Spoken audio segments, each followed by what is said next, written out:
Alright, here we go. There's the tank. There's the pistol grip everyone hates.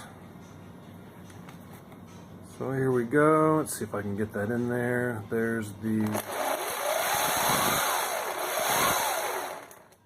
and the steering.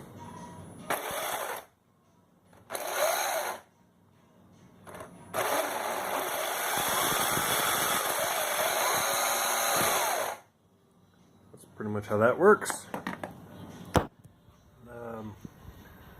Nothing in there but 2 ESCs, 2 motors, a battery, a receiver, and the V-tail mixer. There we go. There's my patchwork tank. 53 seconds.